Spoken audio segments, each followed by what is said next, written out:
This is the World Report of the Church of Jesus Christ of Latter-day Saints, October 2023. Coming up, from small gifts to changed lives, the Church's giving machines impact people around the world. More temples in less time. The Helena, Montana temple is built piece by piece and assembled on site. But first, in the face of tragedy, Latter-day Saints join friends and neighbors to bring comfort, service, and hope in Hawaii.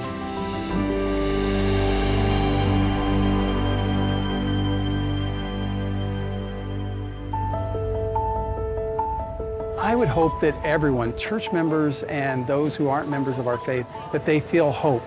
In the aftermath of the devastating Maui wildfires in August, members of the Church of Jesus Christ of Latter-day Saints in Hawaii jumped into action to help their neighbors in need, some of whom had lost their own homes. Unaloto Takiaho and his family evacuated their home, and the next day it was destroyed by the fires. A lot of people asking me if we're moving. I said no. We're going to stay and help each other. And that's what the gospel is all about. I know that through all these trials will help us to be stronger than ever. Members on the neighboring islands prepared boxes of food, clothing, and other supplies to help those in Maui. I saw a little note was on one of the box. It says, "Maui, we love you, your ohana." Ohana in Hawaiian means your family. Church buildings in Lahaina opened as shelters where evacuees could have private rooms and supplies and connect with community resources. This is probably the best shelter I have seen. It provides individuality, it provides privacy, but this is what faith and this is what love is all about. The church donated an additional $1 million to the American Red Cross to help with relief efforts in the area. It was remarkable in a very sad way. In a region where more than 50,000 lives were lost and cities reduced to rubble by two powerful earthquakes in Turkey and Syria, the Church of Jesus Christ is helping to rebuild people's lives.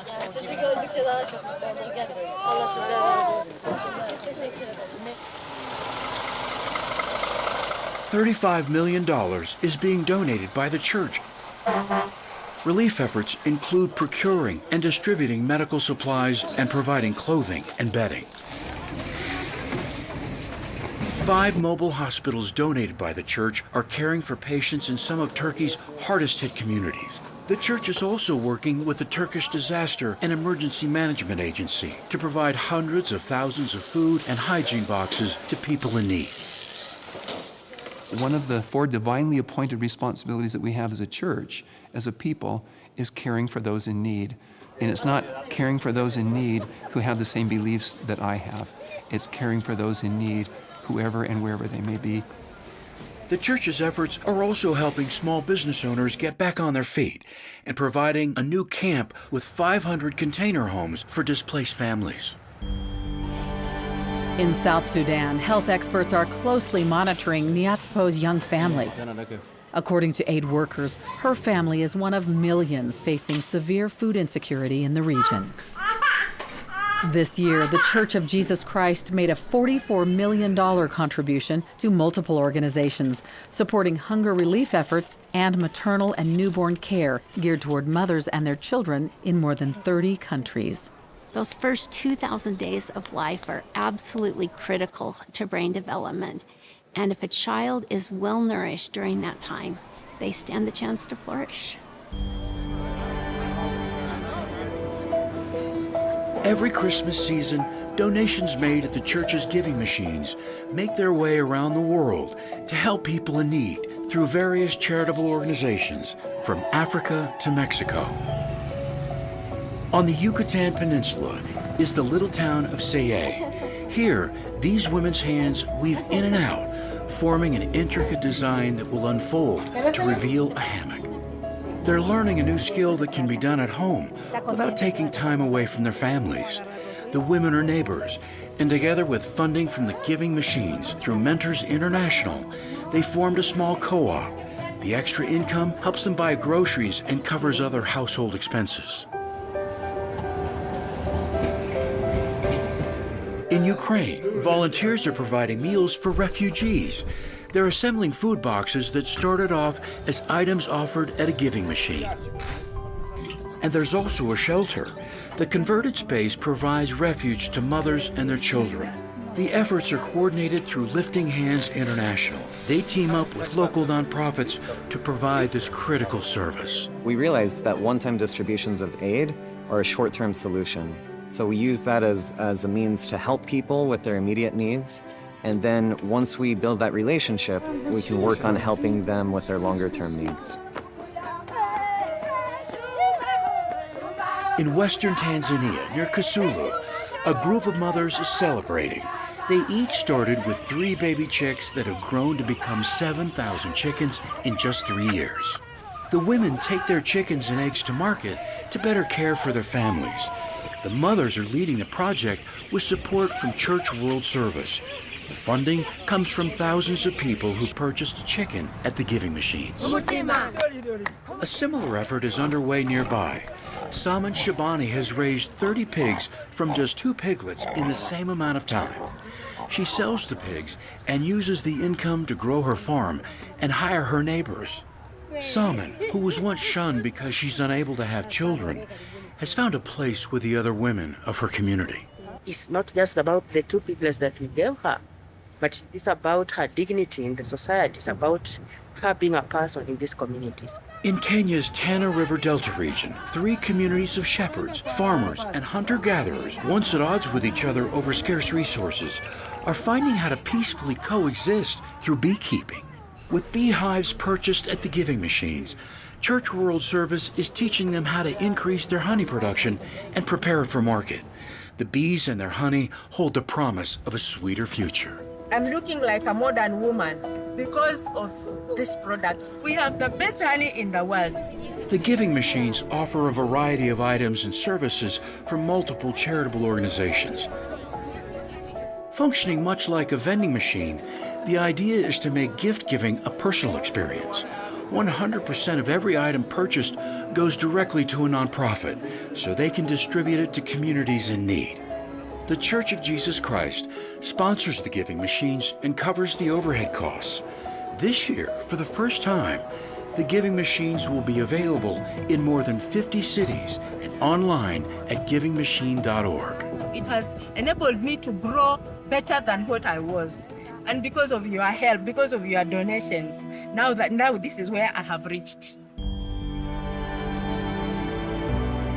In San Francisco, more than 100 volunteers from the church showed up to help the nonprofit organization Life Moves clean and prepare a 240-bed facility called the Navigation Center for people experiencing homelessness. It's called a Navigation Center because we help navigate our clients onto their next and better place. This is not just an easy volunteer effort. The members, no matter what they're doing, they always have a smile on their face. The clients that we serve are why we exist. Latter-day Saints and folks who support our work is how we exist. Last year, more than 2,100 people returned to stable housing through Life Moves, and plans are in place to build several more navigation centers throughout California. When we come back, a lifelong dream comes true. A new pilot program brings voices from around the world to sing with the Tabernacle Choir.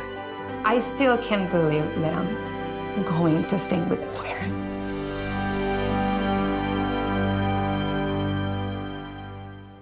There are remarkable blessings that have come because of this work in the lives of individuals and to the church itself. On the 179th anniversary of the martyrdom of Joseph Smith, the Church Historians Press released the final print volume in its landmark 27-volume work, The Joseph Smith Papers, which got underway in 2001. It's not novel style, it's not a narration, it's document after document after document, and you kind of put the narration together. But you get a sense for how God uses an ordinary person and creates something magnificent. The project brings together Joseph Smith's surviving papers, including the foundational documents of the church, into an easily accessible collection. The comprehensive collection includes over 1,300 journal entries, over 600 letters, and over 150 revelations. In addition to the printed volumes, the project makes all its resources available for free on its website, josephsmithpapers.org. Music is a universal language, and using the power of music to bring the hope of the restored gospel of Jesus Christ has been the charge of the Tabernacle Choir since its founding in 1847. The entire church celebrates Christ. We not only speak his words, but we sing his praises. But for many members around the world, the dream of singing with the choir while living outside of Utah has been out of reach. We know it's impossible for us who do not live there. Until recently. As part of a new pilot program this past spring, the choir held auditions that would bring international participants to Salt Lake City to perform with the choir in the April 2023 General Conference. When I got the email, I thought it was a scam, because I don't live in Salt Lake. Participants were selected from Brazil, the Philippines, Taiwan, Malaysia, Ghana, and Nigeria. And an unexpected surprise for two women living on opposite sides of Mexico. They told me that I was chosen, and one person more from Mexico. Her name was Georgina Montemayor from Monterrey. I was like, what? It's my sister-in-law. Neither of whom knew the other was auditioning.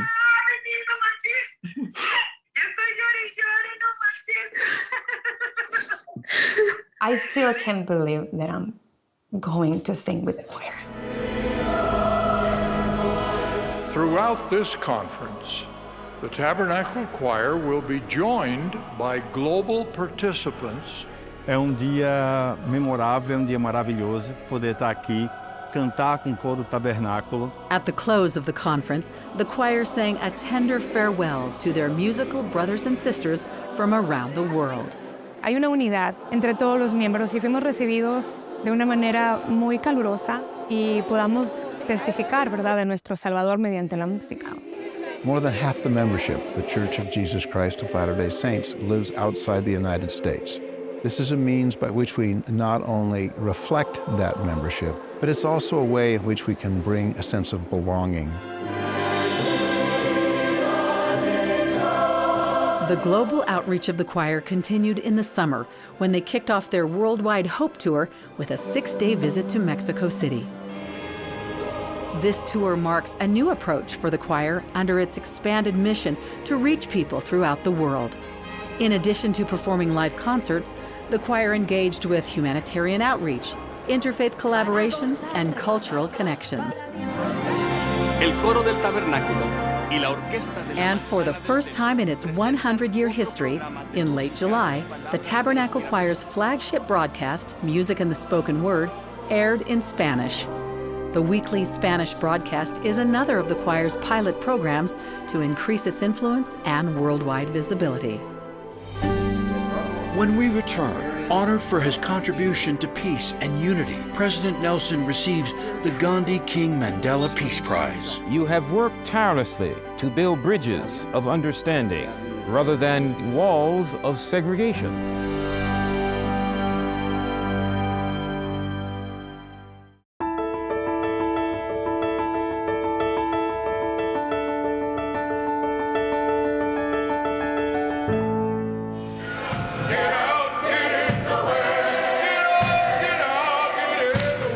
Russell Marion Nelson Sr., MD, PhD.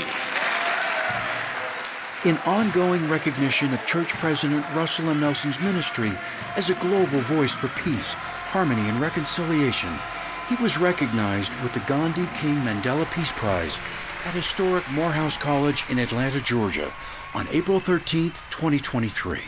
Because you, Russell Marion Nelson Sr., carry the light of truth. The world leader of the Church of Jesus Christ of Latter-day Saints was presented with the award in a pre-recorded video played at the ceremony, attended by an overflow audience of more than 2,600 people. It must begin with each of us. President Nelson truly walks the walk. One of the first things he reminded us that we need to root out racism. We need to rise above the polarization of this world And most recently, he's called on us all to become peacemakers. God calls it to be so that President Russell Nelson would be the champion today for social justice, racial reckoning and reconciliation.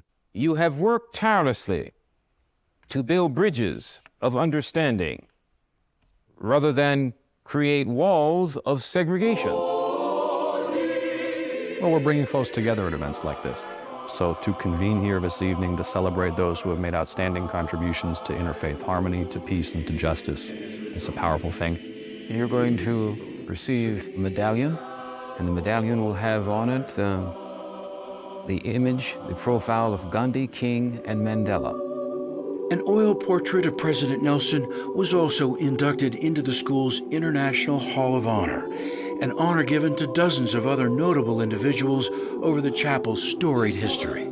God does not love one race more than another.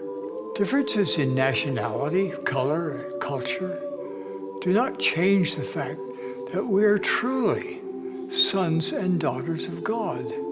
There's something very wholesome and very pleasant about President Nelson. You get the impression you're dealing with the real deal.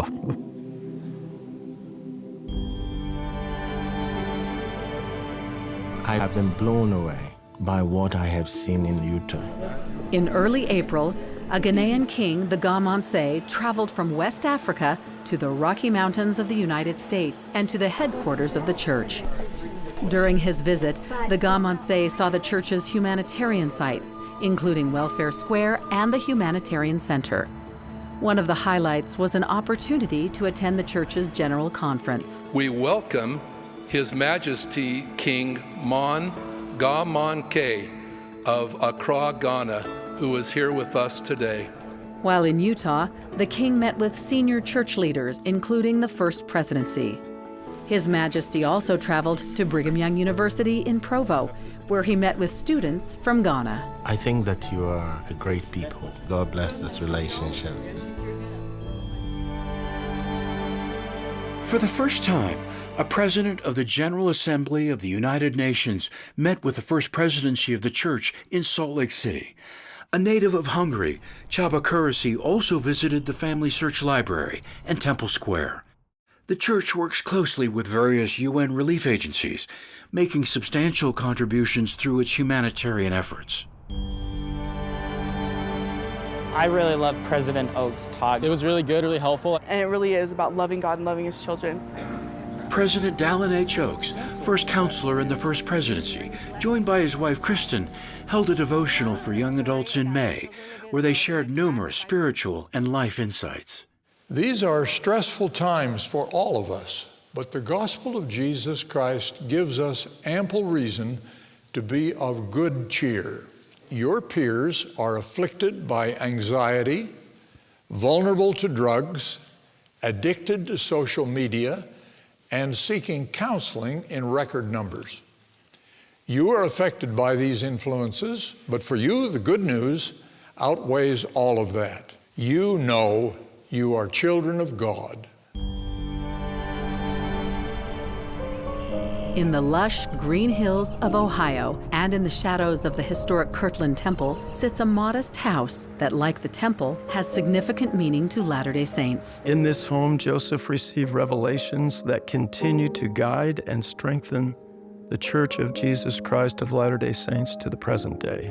In late August, after several years of careful research and restoration, town dignitaries, neighbors, and members of the Community of Christ and the Church of Jesus Christ of Latter-day Saints all witnessed the dedication of the Joseph and Emma Smith home in Kirtland, Ohio. This house was the place where they lived together for the longest period of time before Joseph's death. He oversaw the printing of the first edition of the Doctrine and Covenants and the printing of the second edition of the Book of Mormon. Here he also organized the first High Council of the Church and translated a portion of the Book of Abraham.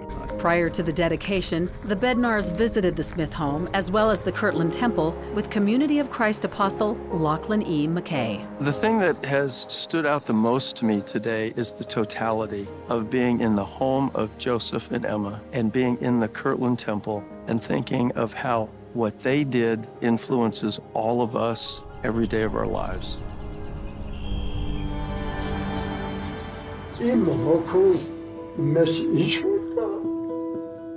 This is an unusually unique and special visit for us. Das Vidanya.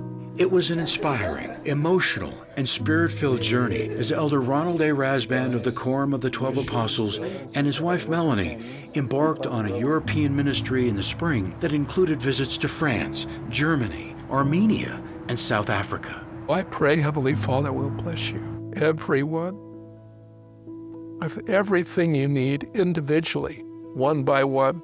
In France, Elder Rasband met with journalist and mayor Richard Delapierre to talk about the Book of Mormon and the positive impact the Paris, France temple has had in the region. Okay, let's go to work.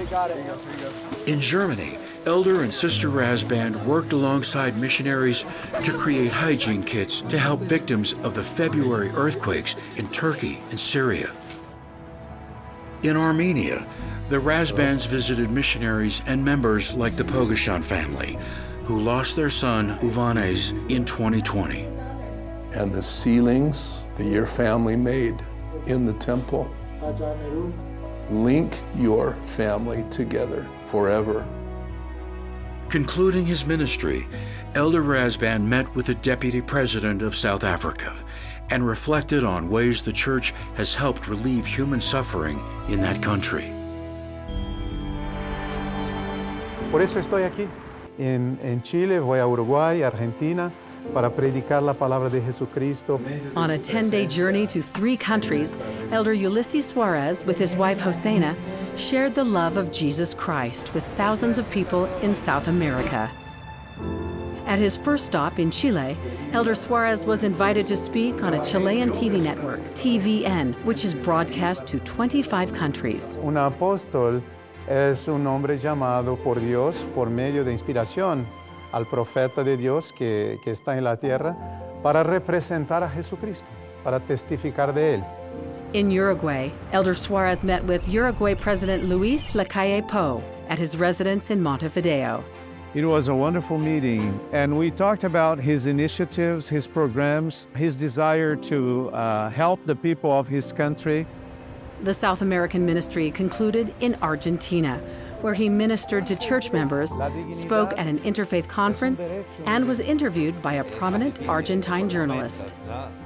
But we are all children of Heavenly Father, and that vision helps us to connect with people, helps us to feel close to them, and I hope they feel close to us. Que Dios les bendiga a todos. Ciao. Coming up, the first of its kind temple in Thailand brings the Spirit of the Lord to Bangkok and forever changes the life of one man who helped build it. And more than 700 church youth bring helping hands to the Special Olympics in Berlin.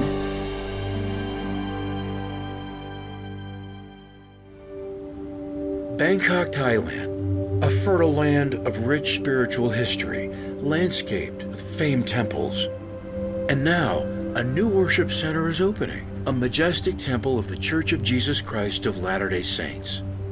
Towering nearly 250 feet, this house of the Lord opened its doors for free public tours in early September. It's a beautiful building in a remarkably beautiful city, but it's much more than just a building.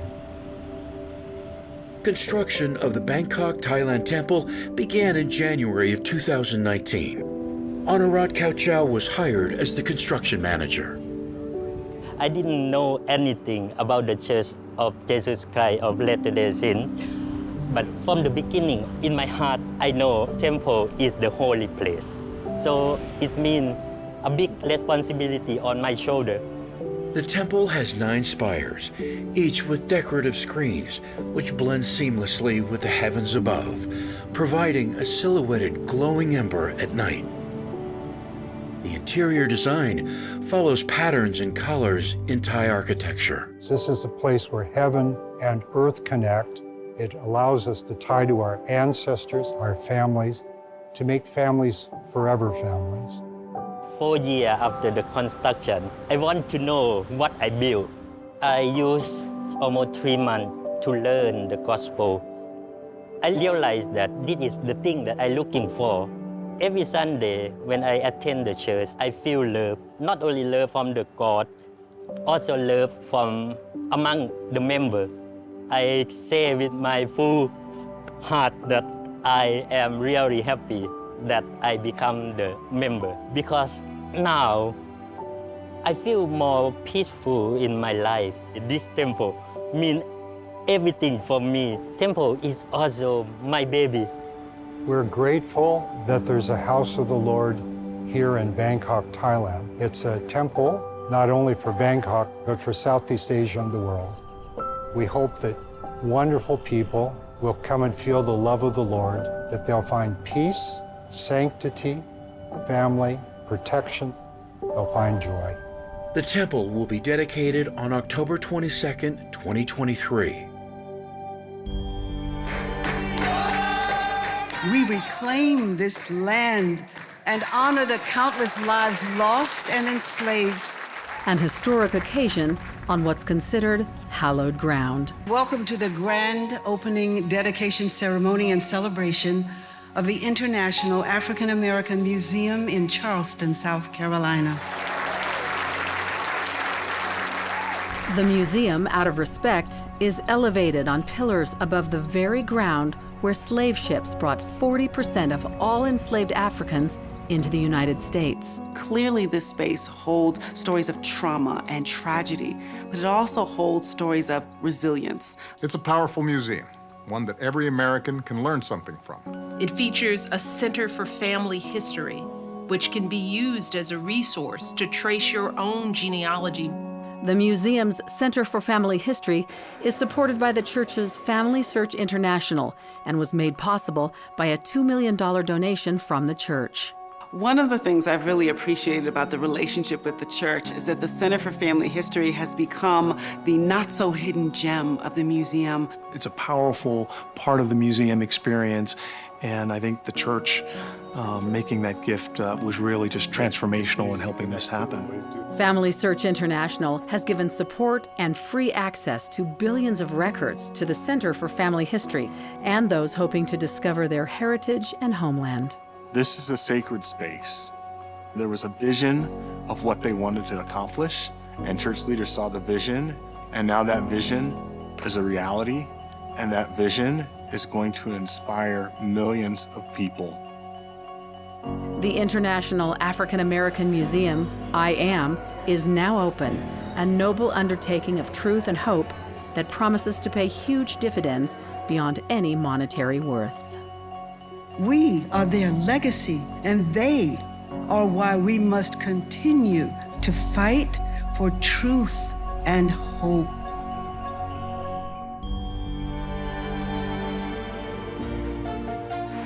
It was a scene of hope and inspiration in Berlin. In June, more than 6,000 athletes from 190 countries came to compete in the 2023 Special Olympics. And behind the scenes, 700 young adult members and friends of the church who volunteered as part of a Europe-wide service conference. We have the church group, which is around 700 people, and they are helpful because they are very trustful and can help and can take a big part of that volunteering experience. Especially the game, volleyball, is inspiring me to work as a team together. And it's the same thing with this huge conference. We all work together hand in hand. And it's amazing to see how we all work together in unity to make this big thing happen. For the two-week event, conference participants came from 48 countries to show their love for God by helping others and to foster a sense of unity and belonging. The world will recognize that we have a wonderful youth. We have true disciples of Jesus Christ. It is a special, large group open to the world.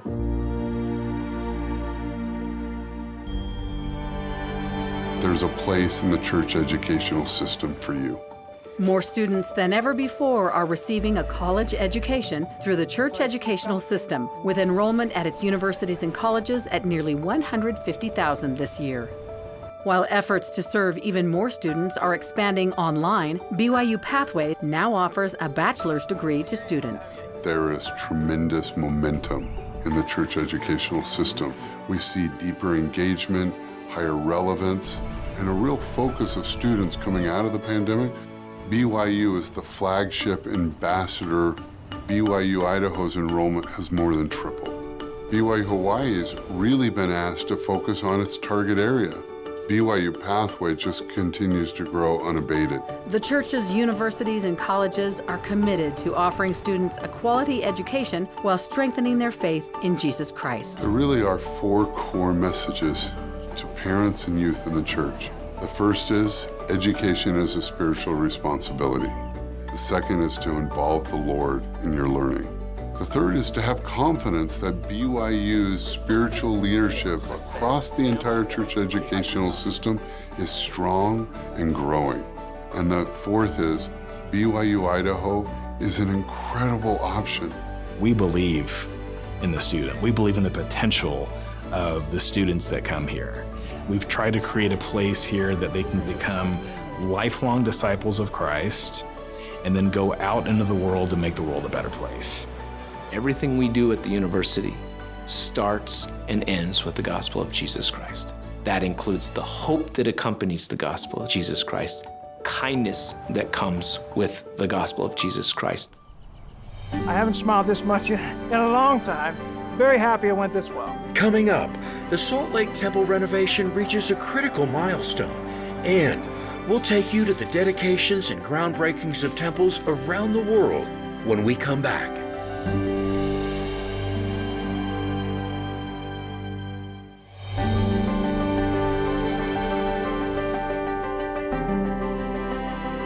Jesus Christ is the reason we build temples.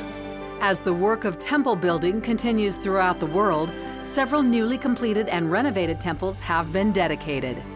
In the eastern United States, President Dallin H. Oaks of the First Presidency dedicated the Richmond, Virginia Temple on May 7th.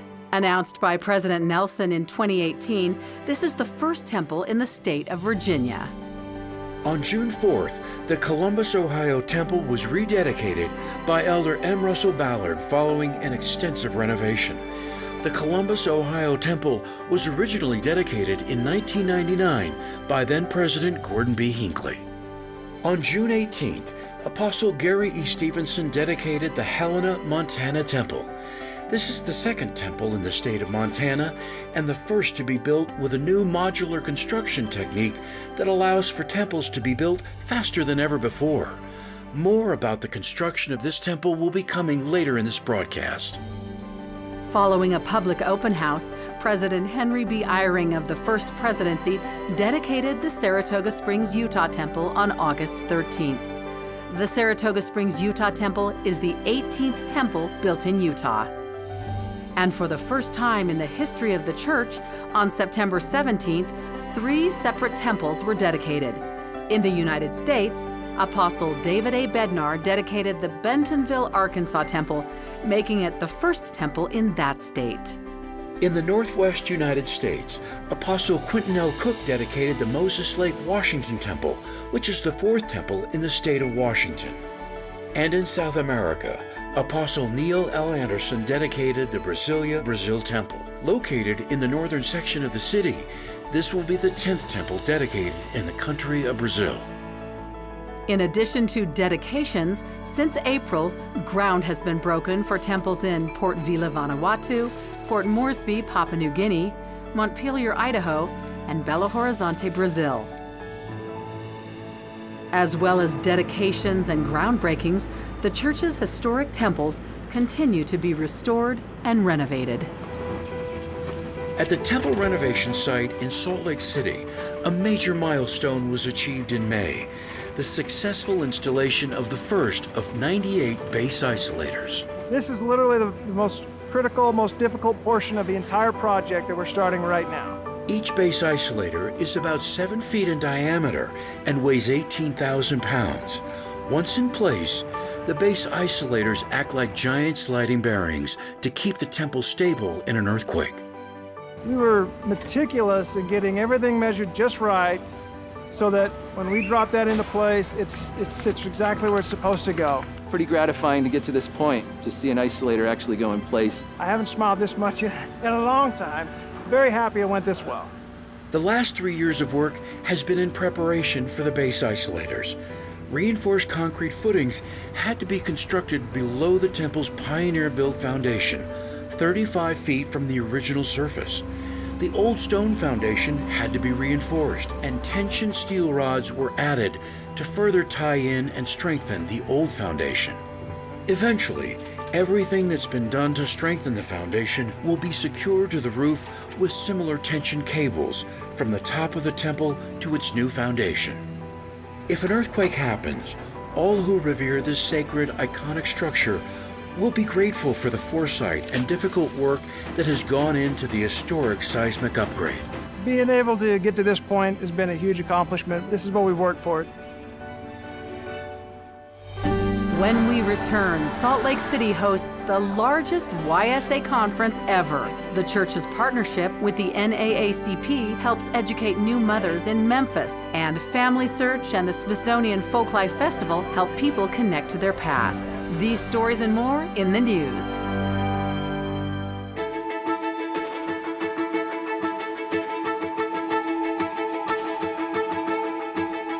You, women, are a glorious sight. Relief Society General President Camille N. Johnson, along with her counselors, kicked off the annual BYU Women's Conference in May. This was the first time in 2 years the conference was held in person, again filling BYU's Marriott Center and the BYU campus. In mid-July, President Johnson also participated in a panel discussion on religious freedom at the Notre Dame Law School Summit in London. As faith groups come together, we can be light. President Johnson, who was formerly a practicing attorney, was on a panel with 2 other religious leaders for the event. In the spirit of stewardship and conservation of the Great Salt Lake, which was at historically low levels, in April, Bishop W. Christopher Waddell of the presiding bishopric outlined the church's donation of water shares equivalent to a water supply for 20,000 single-family homes. This permanent donation of water will benefit the Great Salt Lake and its vital place in the surrounding ecosystem and economy.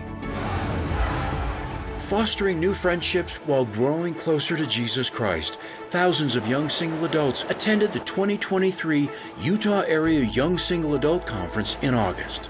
Spanning 3 weekends, the conference offered concerts, a 5K run, service, and spiritual nourishment from church leaders, including Elder D. Todd Christofferson.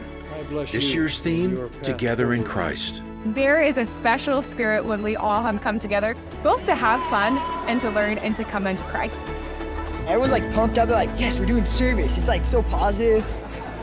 Hundreds of teens from 50 high schools gathered at a church meeting house in Aliso Viejo, California in April to assemble 50,000 packets of instant oatmeal for people in need. There are hundreds of kids in there right now, and we're all working to package as many meals as we physically can. I think we're at 20,000 already. The project was sponsored by Just Serve as part of Global Youth Service Day, an initiative sponsored by Youth Service America. In an effort to combat infant mortality, expectant mothers in Memphis, Tennessee are learning how to better care for their newborns in the church and NAACP-supported My Baby for Me program. How he's supposed to sleep or how many times he's supposed to feed them, I pretty much learned all of that in class. The church is also investing $500,000 to renovate the Memphis office of the NAACP to create an inviting gathering place for NAACP and community events. Latter-day Saints around the world can now receive church materials more quickly. In June, Bishop Gerald Kosei of the presiding bishopric dedicated a new state-of-the-art global distribution center in Salt Lake City, shipping nearly 6,000 custom-made boxes daily. This distribution center will serve nearly 75% of the church's worldwide volume. Reflecting a sensitivity to a rapidly changing world, the First Presidency and Quorum of the 12 Apostles have issued a second edition to the missionary teaching guide, Preach My Gospel. It's the first time in nearly 2 decades the Gospel Teaching Guidebook has been updated. In July, Family Search International had a major presence in Washington, D.C., as it took part in the Smithsonian's Folklife Festival held on the National Mall for 2 weeks. History is too important just to be in the hands of historians. It ought to be in the hands of all of our families, and that's why I love Family Search.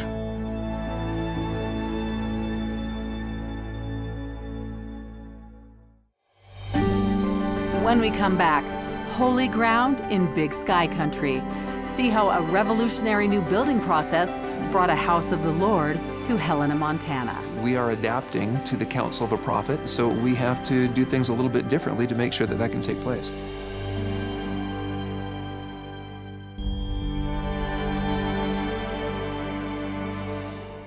It's beautiful and it's amazing, and it is truly a house of God. In the capital city of the Big Sky Country, the newly completed Helena, Montana temple is open to the public before its dedication in June. What you'll notice when you enter the temple is a simplistic beauty, but what you'll feel is a spirit of peace.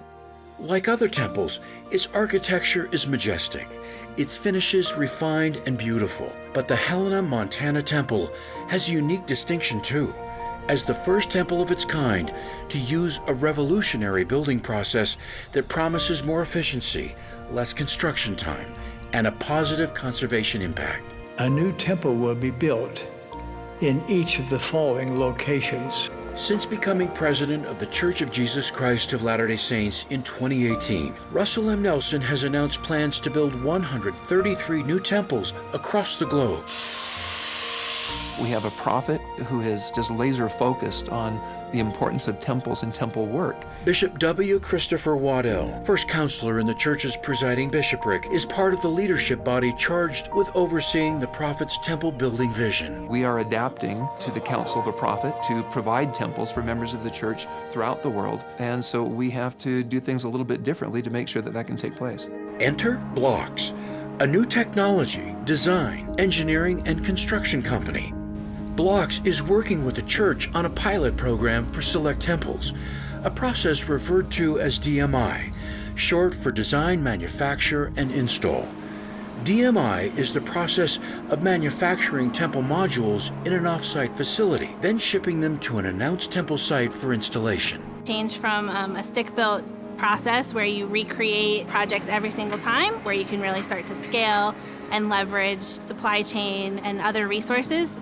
In the Birmingham, Alabama plant, the first temple of this type was developed. The temple has 25 unique modules that all piece together perfectly to align so that we can take this temple anywhere in the world. The completed modular components are shrink-wrapped and shipped to the temple site. It's a remarkable thing to see the hand of the Lord in all of this. Because of progress in technology and construction methods, it's now possible to do what is being done. And I came here in 2 weeks, and we have a structure. I feel like it's something that can change the way we build temples around the world. As a Latter-day Saint, logistics manager Zach Hart is grateful for the opportunity to be part of such a meaningful project. When I told my family what I was going to do in my new job, it was a tearful moment that we'll be able to bring temples to many more people in a much faster time period than standard constructions. This is what it's all about for us. What we're really looking at is trying to bring temples more to the members of the church.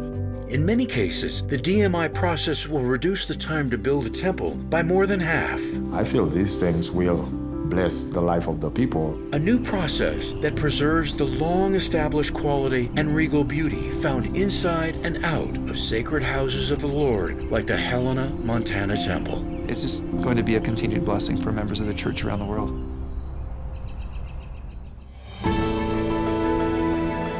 This has been the World Report for the Church of Jesus Christ of Latter-day Saints, October 2023. To watch the World Report online, visit newsroom.churchofjesuschrist.org.